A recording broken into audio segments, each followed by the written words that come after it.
L'étude d'aujourd'hui a pour titre le sabbat, deuxième partie. C'est l'enseignement numéro 20 de la série d'études intitulée 28 enseignements fondamentaux.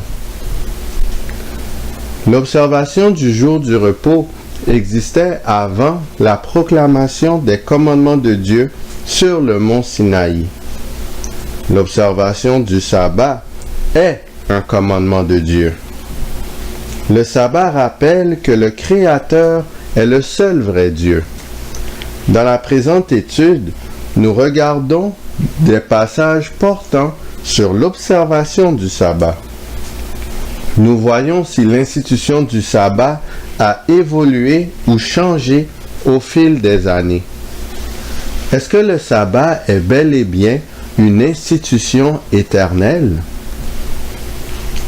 Luc, chapitre 4, les versets 14 à 16. Jésus, revêtu de la puissance de l'Esprit, retourna en Galilée, et sa renommée se répandit dans tout le pays d'alentour. Il enseignait dans les synagogues, et il était glorifié par tous.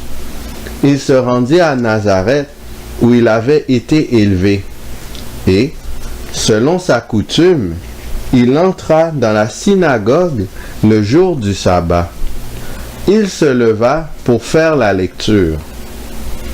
Jésus avait la coutume d'aller dans la synagogue le jour du sabbat. Le mot synagogue vient du terme grec synagogé, qui signifie assemblée et lieu de réunion. Ceci montre que Jésus-Christ, tout au long de son ministère terrestre, avait gardé l'habitude de se réunir avec des croyants le jour du sabbat. Marc, chapitre 15, les versets 40 à 42. Il y avait aussi des femmes qui regardaient de loin.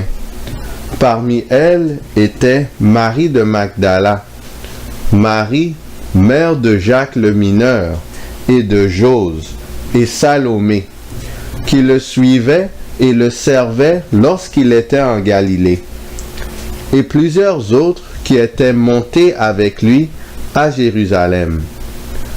Le soir étant venu, comme c'était la préparation, c'est-à-dire la veille du sabbat, Marc chapitre 15, les versets 43 à 47, arriva Joseph d'Arimathée, conseiller de distinction, qui lui-même attendait aussi le royaume de Dieu. Il osa se rendre vers Pilate pour demander le corps de Jésus. Pilate s'étonna qu'il fût mort si tôt, fit venir le centenier et lui demanda s'il était mort depuis longtemps. S'en étant assuré par le centenier, il donna le corps à Joseph.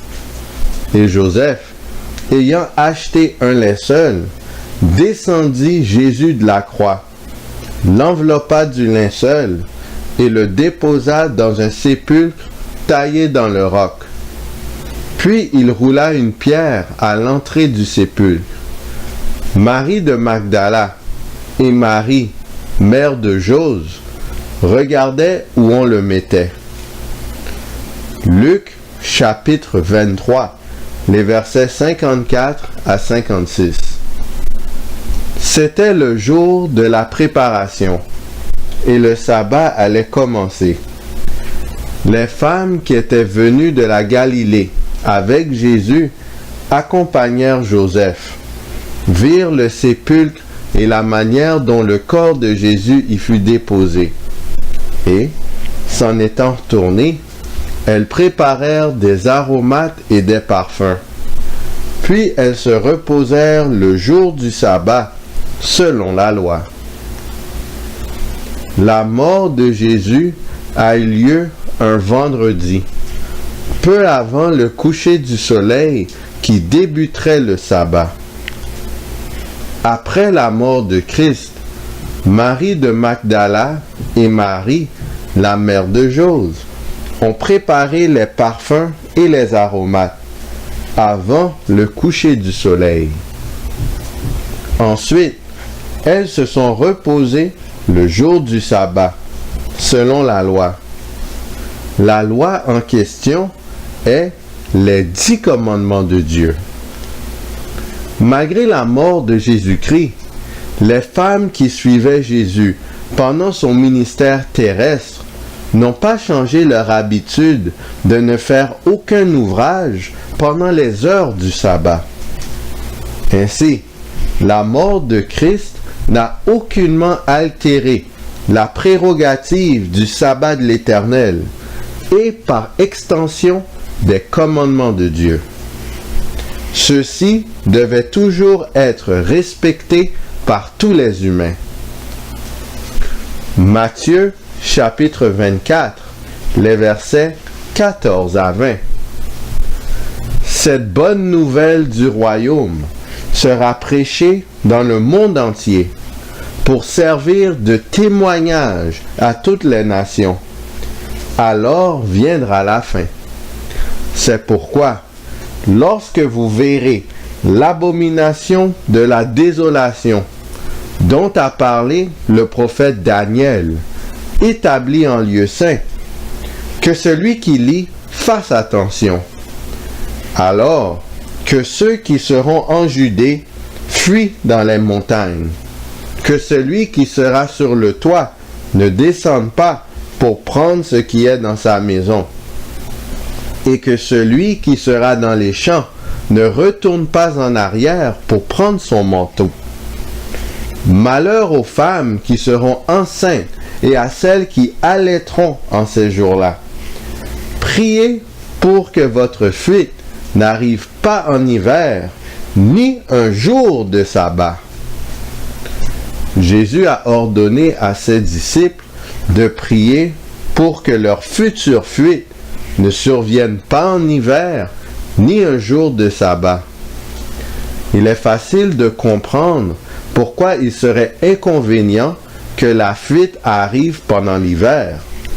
Cependant, en quoi serait-il problématique que la fuite prédite par Jésus arrive un jour de sabbat?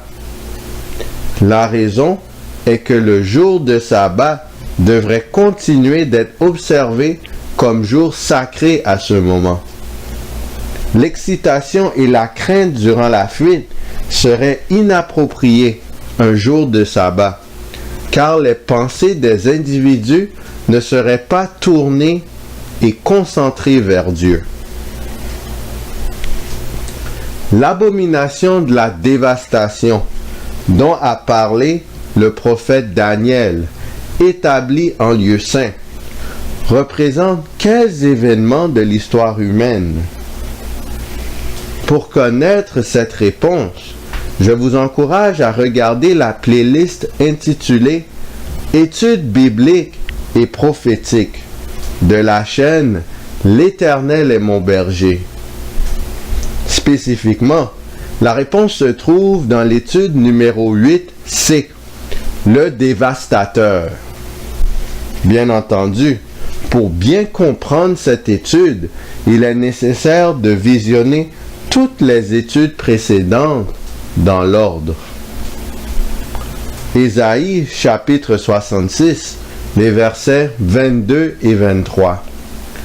Car, comme les nouveaux cieux et la nouvelle terre que je vais créer subsisteront devant moi, dit l'Éternel, ainsi subsisteront votre postérité et votre nom. À chaque nouvelle lune et à chaque sabbat, toute chair viendra se prosterner devant moi, dit l'Éternel. Dans les nouveaux cieux et la nouvelle terre, le sabbat sera observé par toutes les créatures de l'univers. Le sabbat est donc une institution éternelle. L'humain a toujours été et sera toujours tenu d'observer le sabbat. Prochainement, nous aborderons la conduite à adopter lors du sabbat. D'ici là, qui allons-nous choisir? Choisirons-nous l'agneau de Dieu qui ôte le péché du monde? Choisissons-nous le sabbat de la création?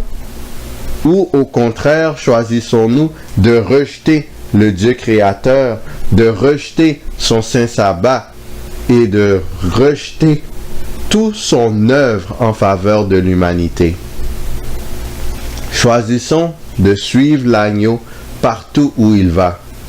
Ainsi, lorsque Jésus viendra nous chercher pour nous amener dans les nouveaux cieux et la nouvelle terre, nous pourrons éternellement observer son saint sabbat et jouir de sa présence dans notre vie quotidienne. Que le Seigneur nous garde.